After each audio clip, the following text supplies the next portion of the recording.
Hello and welcome to EduCurious. Today's guest is Kyra Love. She is a career and technical education CTE expert at a local charter school. So hello, Kyra, and welcome. Thanks so much for joining us today. Thanks so much for having me. So I want to hear all about what you do. So tell us a little bit about your program and how it benefits some of the high school students. So my program is the Digital Design Academy, and with that, students learn Photoshop, InDesign, and Adobe Illustrator. And the goal is to get certified in 2 out of 3 of those industry certifications. So normally we start with Photoshop, which is the photo editing software that most kids love to learn. InDesign is page layout, if you think of Canva on Adobe steroids. And then Adobe Illustrator is working with vector images, so logo creation and just honestly, Illustrator can do everything once you learn everything. So by year 3, they get certified in 2 out of 3 of those items. What can that high school student use that certification for in the future? So what I tell them is it looks so good on a job application.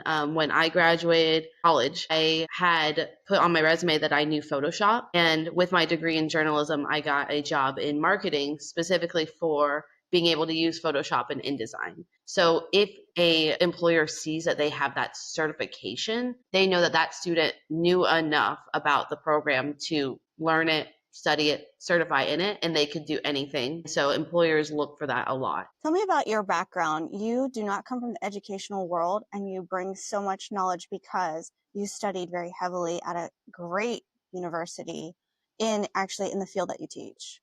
So I went to University of Florida for journalism, which was an amazing program. And my goal was to be like an editor-in-chief of a magazine. And I did move out to Arizona, and I was an editor-in-chief at a magazine on the side. But honestly, with print dying, there weren't a lot of opportunities to get into the field. Most people were staying there, and so there was no room for movement. So after working in marketing for a few years, I realized it wasn't really for me and switched into teaching. I started with English for about 3 years, and then I had the opportunity to start working in digital design at the middle school level, and that was really great. But middle school does not have the same timeline with certifications. So 8th graders are the only ones that can take digital design, so you'd have to get them to certify in both Photoshop and InDesign in 1 year, which is crazy enough to teach them Photoshop in 1 year, let alone both Photoshop and InDesign. So after the state changed some standards on that, I said I need to go to the high school level. And then I didn't plan to switch and teach more than digital design, but the teacher in the journalism class left. And so I took on the journalism class as well. And I use that to create our yearbook. So our journalism classes write articles that go directly into the yearbook. So with both digital design and my journalism classes, I'm hoping to build the best yearbook team that I can. So we have a magazine style yearbook that's something pretty to look at and has these amazing articles about people you would never think have things going on in their lives that relate to you. And are you doing standard print when you do the yearbook, or are you adapting to the digital side of a yearbook? So it's mostly standard print, but since I've been doing yearbook, I have QR codes, and I put those sporadically on pages where I think there's extra content, which is what we're doing right now in our yearbook class, is building that content. So a homecoming page, for example, has a QR code on it. You scan it and you can see the kids walk down for homecoming court on homecoming game night, and you can also download your individual homecoming poses. So we're working on building those, and the more we get kids to use the QR codes, the better. But we do love to include video in there so they can have more forever. So is the video and the photography side in conjunction with your class, or how does that fit together? So video right now, the high school has the first year of a video program. So we're leaning a lot on them, and hopefully by the time they get to the 3rd level, which I think they're just doing 2nd level next year. But by the time they get to 3rd level, they'll be hopefully creating all the videos that we can use and has their name on it and that kind of thing. The photography side is within the digital design and the journalism standards. So I do teach my kids to be photographers. And next year, all the kids in yearbook class will be photographers, whether they like it or not. How do you make sure that they stay on track, on pace, and that you keep a good classroom management? Each assignment, they have to go in order, so they're locked. So if they don't complete this assignment, they can't move on to the next one because the content builds. And I think if you haven't learned lesson 1 in spreadsheets, you can't go to lesson 3 because you don't even know what a spreadsheet is. You don't know the cells, you don't know rows. How can you make a table in Excel if you don't know the basics? So I do lock it down in our learning platform, but most of my content is at your own pace. So even if I do a lesson in class, I'm recording that lesson so they can go back. If they were absent, they can replay it. If maybe they felt like they missed something in class, they can go back and slow it down and ask me about it. But everything is at your own pace. I have videos that show them the skill they need for each lesson, whether it's something I create or something that we pay for from another source. But most of the stuff when it comes to Photoshop and InDesign, they're things that I've created. I've gone through the problem. So if they come to me with the video and say, hey, I see that you did this, what happened here? And we can break it down more slowly together because I know what they need and they know what they're looking for. Tell me what you anticipate kind of the future of this course becoming, because we have so many different AI integrations and that's sort of the future, but how do you make sure that your kids are prepared for the technology advancements? So Photoshop has so many AI features that will remove the background for you, do all this crazy stuff.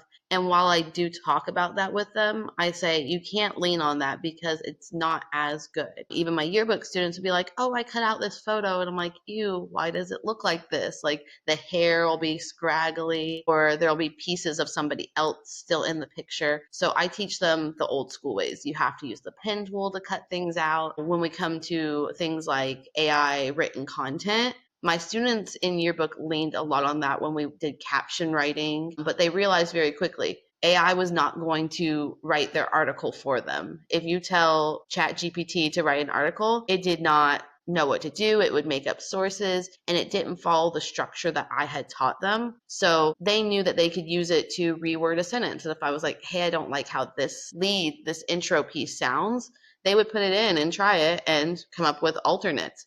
And I think that if we have those capabilities, why not use them? So a lot of the written content can be fixed and recreated and reused using AI such as ChatGPT. So kids found that if you put it in with very little scripting, AI does what AI wants to do and it sounds silly. So we found that AI often does 3 things. They're like, with great speed, agility, and the desire to learn. Like if you read something like that, it is AI generated. And so the kids were able to pinpoint, hey, that sounds like AI and fix it. But also they were able to lean on it to correct sentences that I said, hey, this lead doesn't sound as interesting. So they would plug it into AI and come up with different ways to say it. And then always realizing that they needed to self edit. We also used AI in the end because I was having them record their transcripts by listening to them. They had to listen and write exactly what everyone was saying so we didn't get any quotes wrong. A student was like, can I just put it in the transcript generator that so and so is using? I was like, who? What? Once I found it, we were mad at that student for not telling us about it sooner because, like, here we are typing away while you could just plug it in. And for the most part, it will verbatim get exactly what was recorded except for names. So you always have to go back and check your stuff that's AI generated. So a lot of times they're learning what you can and can't do with AI and how to use it without overusing it. So I think that while it seems scary, there's a lot of good benefits of using AI. Tell me about your journey from the corporate world in your field to go into education. That whole process sometimes is a little scary if somebody wants to switch careers midlife or early career.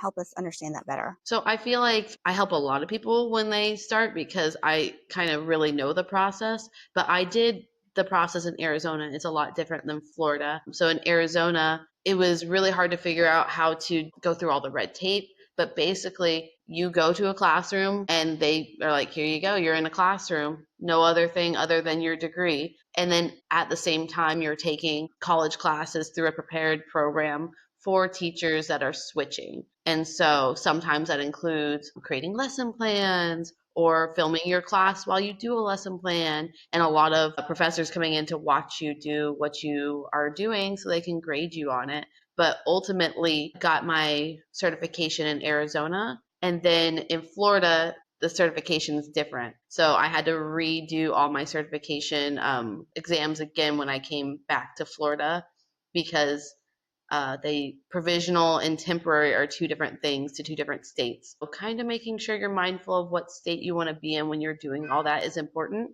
But otherwise, all you need to make sure to do is that you're ready to both teach in a classroom and take those classes you need. Did you end up taking college classes on top of, or did you just do the ACE or the TIPS program through the county? So there is no ACE program in Arizona. So it was legit college classes. It was considered a post baccalaureate degree, and they had scholarships you could apply to, and I did apply to those. It was almost like doing 2 years of schooling credit wise. It was a lot of credits, and practicum hours counted as credits and all that jazz. But it was things like standard English immersion, which here we call ESOL, ESE teaching practices, the basics of the theories of education. So a lot of things that you would get through the ACE program.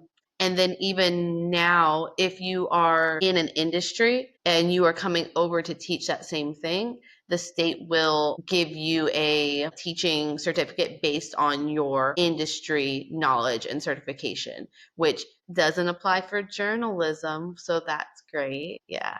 The only way you can get certified in journalism is with an English certification, which English and journalism are completely different things. So I had to learn things like Hamlet and Macbeth and literary devices when I'm like, journalism is a science, not an English arts. This is not on par. So, our state needs to get together with that, because they used to have a journalism certification and got rid of it in 2017. But they won't offer industry cert for it. You talked about how your students get certified. As far as the high school credits for your class, is it a standard credit or is it weighted? Tell me about the mechanics of that side on your class. So it's a standard credit. It's a high school credit. If you're taking it as a middle schooler, you get high school credit, which was a great perk for them. But if they didn't pass the industry certification, it would hurt middle schools, which is why a lot of middle schoolers don't get certified. But at the high school level, if you're taking the class, you're going to have to take the certification test, whether you fail it or pass it. The only real benefit other than the certification to those students is being considered program completers, because they do get extra graduation swag. So a cord, a sash. Program completers get the sash saying, I was in this program for 3 years or more. And then those that earn their industry certifications get a cord saying, I actually passed the test that I needed to for this course. So, with some of your students that are program completers, you've been in this career long enough. What are some of the jobs that you've seen your go-getter students go after upon graduation? They really could get any job, because a lot of small businesses or your own starter business, you need to know Photoshop or InDesign. A lot of kids are helping their parents with their own businesses and being able to edit their logos, their photos. So it really could apply to anything. I have a lot of kids who want to do digital art, so they're getting the leg up and then going to an art program at college. And then I have other kids that they're starting their own side businesses. They're doing photography, they're editing, they're doing that in addition to either their classes for college or in addition to working like a part-time job. How connected are you with local universities or colleges as these kids are exiting, connecting them with the right program, the right fit for their passion and their excitement over this course? That's what we're working on right now. We are working closely with local colleges to somewhat align our classes to where when they go to college, they can actually get credit for that class because they've taken the basis of it. So we call that matriculation. And so right now, at least one of our CTE programs has that, where when they're done with that program, they get 2 years of college under their belt. But we're looking to make sure that all of our CTE programs align that way so that kids don't have to pay money to take this course because they've already learned it all. They should get credit for it. So we're working on aligning that more closely because there is a lot of stuff that carries over. Tell me about what you're most excited about teaching right now, then this year, the coming year. What just gets you just excited when you wake up and think, this is great? I love everything about Photoshop. I love teaching Photoshop. When we get started, we do everything piece by piece. And so as we get started, the kids always want to try to do more. So one of our first lessons is doing adjustments, and they want to start trying to cut out backgrounds and stuff. I'm like, no, no, no. That's one of the last things we learn. So right now, we're learning, this is our very last lesson, we're learning how to cut out backgrounds. And they all hate it. They hate it so much. They say, this is so hard. And I said, that's why we waited till last, because they think that backgrounds are just this magic tool that you use on your phone. But they're learning that to actually cut someone out and for it to look legit, they have to zoom in, they have to put points, they have to stare at somebody's face for hours to get the lines right. And it's so funny because the first assignment I picked for them is to cut out a really creepy looking person because they have to learn, they have to ignore what's in front of them. So even if they're cutting out this weird looking person, they have to ignore it. And you have to remove yourself from what I'm cutting out. I'm just making lines. I'm just making lines in Photoshop. I'm not looking at this person or judging them as I'm cutting them out. They realize how hard it is, and they're getting better though. Did you ever picture that this was going to be your career choice when you were, I don't know, maybe year two in college? Absolutely not. I said I was never going to teach. I said, there's no way I'm going to get in front of people and talk. I don't like talking, much less the judgmental children. Absolutely. Never thought I was going to do that. But when you work in an office, it's such a slow pace, and I'm a fast paced person. So I felt like I was always finishing these tasks early. And my boss thought that me finishing early meant that I hadn't completed it all the way. And so I just kind of like would sat there and kind of bide my time to wait and show the boss something and be like, hey, I've been doing this for 2 hours when really it only took 30 minutes. But they would accept the 2 hour project versus the 30-minute project. So I just didn't like how slow it was. And so I can't say that teaching is slow at all. It's so fast paced all the time. And even though everything changes year to year, it's the same year to year. You have similar kids. They're different, but it's like, you are familiar to me. I think you're just similar to someone else I had last year. And then you get to improve your content and see what works for some kids and what works for other kids and try to match that. Talk about the dynamic of high school students. What do you see or enjoy the most about that age? That's a hard one because I really loved middle school. Middle school was awesome. But what was happening is that ever since the pandemic, the behaviors are just more and more young. High schoolers are similar to middle schoolers now. They're still fun, but realizing that the high schoolers can drive is still, I'm like, do you need to catch a bus? Is your ride here? They're like, I drive. I forgot that you guys can drive and you're out on the road and you have jobs and you're doing these other things. So it's really hard to that they have lives outside of school. Whereas middle schoolers, they don't really have lives outside of school, but these kids are almost adults, some of them, and they still can't manage to wear their ID. And I'm like, you're almost in the real world, buddy. You might have a job where you need an ID to get in the door, and you are like going to have your pay docked if you don't have that ID. So it's easier to remind them that some of these things that we're doing in school carry over, but it's also harder to realize these kids are about to be the adults in the world, and that's scary. It is scary to think that, but what do you find that is a positive note about this? Every generation is different. What are you excited about this generation bringing to the workforce? These kids really know how to relax. I think most of us work ourselves to the bone and we won't take a personal day. We won't take a sick day. These kids are like, it's my time. I'm going to take a sick day. Or they will be able to joke about things that we would normally not be able to joke about. Or like, I feel like my generation is able to joke and be more funny, but the older generation is like, what? You have to be serious all the time. They're able to play both sides of everything. And then they're also just able to see like there is life outside of work. Work is not the most important thing all the time, but they are able to get down to business when they need to. So, what I'm hearing is they figured out how to harness the efficiencies of today's times and give themselves a real break and have fun and let loose. They're really accepting of each other. Things don't matter. A lot of people talk about like, oh, I'm embarrassed to talk about this in front of the kids. I'm like, no one's paying attention to you, and no one cares if they do hear that. So, at least in my classroom, they seem to be very accepting and understanding of one another. What advice do you have to somebody in college who wants this as a career choice? I would not get a degree in teaching. I would go and make sure that you always have a backup plan, because as a teacher, I'm not getting paid that much. It's not about the pay. But with my degree in journalism, I could hop into another job and get paid a lot more. And so if you have that backup plan, that's going to propel you. It's going to make you understand, like, hey, if this doesn't work out, that's fine, because teaching is not for the weak, and it does not work out for everybody. You really have to cement yourself the first 5 years, or you're not going to make it.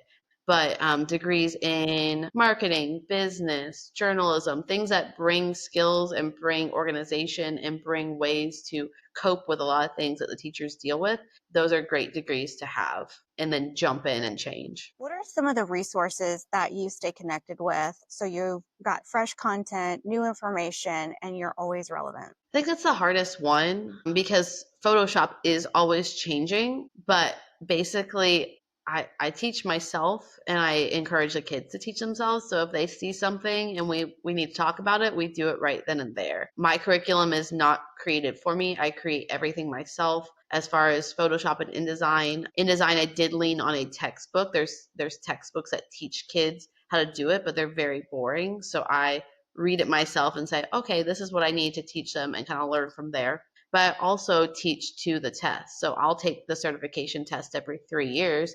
And if I see that it's leaning a certain way, I start teaching them those skills more than other skills. But everything is changing all the time. And I think the most we can do is just stay relevant in journalism. We read a lot of articles, we look at what others are doing, and I tell them, this is the way I'm teaching you how to write it, but here's all these articles where other people are writing ways different. So it's not set in stone, but this is the easiest way to go about it. I'm fascinated about the curriculum. Tell me how you would go about developing your own curriculum.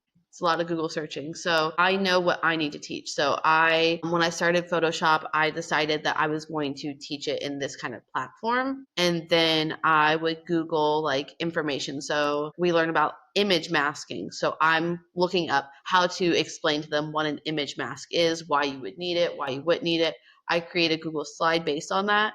But then I think I come up with ideas on my own of like, this is what we're going to do for the practice together. This is what we're going to do for our assignment on your own. And so I'm creating something that I think is relevant to them. So when we learn about layers, I made them create a storybook. And so I have these little characters that I found online, and they have to put those characters and a bunch of things onto backgrounds and play with the layers. So something that I think would be fun and relevant for them, but is also teaching them the standards. Yearbook is one of the hardest ones to come up with curriculum for, because a lot of yearbook teachers, like I said, are English teachers, and they've never learned journalism standards. So a lot of the content out there is English generated. And so I have to go back to what I learned in college. And I literally pulled out one of my old textbooks and was like, this is what I'm going to base my stuff off of. And so I go based on my own experience and what I learned and how I did things. So my yearbook class, I run like my magazine capstone class, where we had roles and we had to meet our deadlines and all that stuff. So it's a lot, but it's easier almost to create your own stuff than to use somebody else's that doesn't fit how you see the standards. Like even the journalism standards, they're English standards. They have nothing written about leads or quotes or how to quote people. It's literally like, be able to write an informative essay, and that's not what an article is. So I kind of play with the standards there, make them more journalistic style, because we're learning real journalism in my class. Are you going to CPALMs? Are you pulling the standards based off your curriculum map from the school? So until last year, CTE did not have any standards listed on CPALMs. We had to go directly from the state curriculum maps. They partnered with FSU this past year to add all these CTE standards up there. And it was literally one guy. I met him at our conference over the summer. It's one guy uploading them all, and he did a great job. So now we finally have standard numbers. I go directly from my curriculum map still because I'm so used to doing that. So I have everything pulled from there and constantly referencing that. So you mentioned conference. How important do you find professional development, conferences, those kind of gatherings of the minds in your career? What do you get out of it? So I feel like we don't have a lot of those, and even meeting with our own CTE members at our school isn't super helpful because we all teach something so different. We have early childhood, we have drones, we have engineering, and all of us could get together and be like, I don't know what to talk about. How's class going? So when I worked for the district instead of charter, we had meetings as a district, but we were never really granted the opportunity to go to the big CTE conference that happens every summer, FACTI. But now at the charter system, we're being encouraged to go to these things more, and we're able to see a lot more things, talk to people. I met a group of like-minded digital infotech teachers that we all realize, hey, we're teaching the same thing, but we're totally different. Because any kid that comes from another school with that course, they learn something different. Some kids are learning Photoshop, which is not what that class is for. Some kids are learning marketing, again, not what that class is for. So we all were able to talk and say what we're really teaching and learning and get on the same page. So it's really nice to have a conference, but it'd be nicer if they broke it down. I feel like the professional development doesn't really exist because we're such a broad group of people. Right now, I think that everything's great because we have such a small amount of schools. I'm the only one teaching the Digital Design Academy at the high school level. They are starting it at the middle school level, and those kids are feeding in, which is really great. But if we were to grow the program more, we would just want to make sure we're consistent. Because like I said, when I worked for the county, it was not consistent. We're learning this in this class, and some kids, instead of starting with Photoshop, we're starting with InDesign, and there was no real standard, and they were trying to, at the district level, get everyone on board with the same thing. But ultimately, teachers are going to do what they feel comfortable with. So it was really hard getting them to change after the fact. So we really need to make sure that we are following our standards, making sure that everybody who is teaching this subject is on the same page so that if a kid switches throughout the year, even if they haven't learned what you're covering, they at least are in the ballpark. Because I have kids who I'm like, we learned typing at the beginning of the year. And they're like, I've never learned typing. I'm like, oh, that is the basis for everything. So they're really at a disadvantage the rest of the year because they don't have those skills that are necessary in a technology classroom. What's been one of your biggest challenges this year or in the last couple of years within the classroom and within this program? I think that this year I had to go on maternity leave. So leaving in the middle of the year and coming back is wild because everybody's expectations change. I changed as a person. I had a lot less time to do things. And so that was my biggest struggle this year. But in other years, it just feels like everything is piled on you all the time, constantly. And so I have this policy where nothing is ever late. Like if you turn in something 3 weeks late versus a month late versus a quarter late, I'm still going to grade it because if you get your act together and realize that, hey, I need to get my grade in check, I love that for you. I want to help you, especially because I'm an elective teacher and can do that for you. But man, does that eat up my time. And so I have to really figure out a balance to help students while also not giving myself a mountain of more work. And I think every year I give myself a mountain of more work to try to cater to the kids. And I really am going to reevaluate that in this month because this is the month I do my most thinking for next year. I'm ready. I'm thinking about it already. And so I will, over the summer, develop a plan to start in August. So on your own time, like your summer, you are planning for your kids for their next year. It's not planning. A lot of times it's more of like thinking because otherwise, I don't know about you, but I have classroom dreams and nightmares the entire summer. I wake up and go and think about it all summer long. So if I don't think about it and think of ways to fix it, I'm just going to have nightmares all summer. So, Kyra, tell me about what it's like to put your classroom on pause to go on maternity leave. So I went on maternity leave from the month of November to like the end of January. And so definitely the whole month of October, I spent just planning on after school on my own time, planning for what my classroom should look like, how they can do the work, creating the lessons, pre-putting them into our learning platform so they all popped up on time. Even bell work, I had bell work ready, I had all that stuff. And so I had to spend a lot of time that I didn't really have to create all that content. And most of it was created, but still putting it into and having the dates line up is its whole process. But honestly, the entire like maternity leave, I was still checking in. I was replying to students. I was checking in on their work because that's the type of person I am. So it was really hard being able to let go of control. And some people do it really well. I can't do that. Can you talk a little bit about the learning platform, how that works, and what you like about it? So we use Schoology. I love Schoology. I post everything in Schoology. I pride myself on my organization of my Schoology classroom. So I put things in by their lesson category. You can create rubrics within it. So you can just click, click, click, click, and there's the grade based on the rubric. So everything about Schoology I love. It auto grades your quizzes. Just as long as you are using it to its fullest potential, it's great. Some people use it just simply to put grades in, and I think it's so much more than that. And it's fairly easy for a parent to log on and also get a glimpse of what their child's doing, accountability. Yes, as long as the parent signs up in the beginning, Schoology gives them a login and they log in and they see exactly what their student can see. So they can see that rubric and how I graded them. They can see the comments on there. They can see the submissions. They see everything their student sees. And I believe it also gives them weekly emails where it's like, here's a recap of what your student's doing. These are the things they've turned in. This is what's late.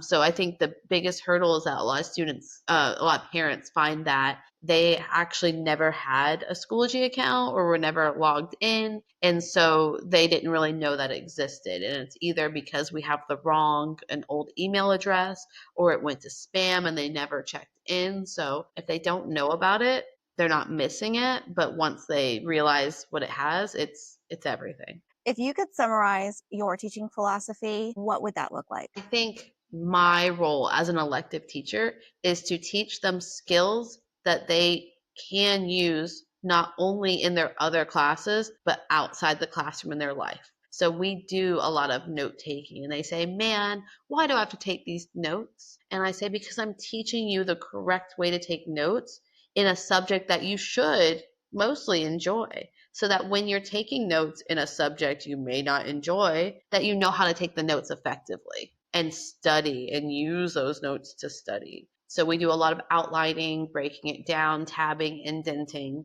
just to help them really for college, for other classes, for life. So, what I've heard throughout your interview is how much you pay attention to the intentionality of every aspect of your classroom. And I feel like that makes you such an effective teacher.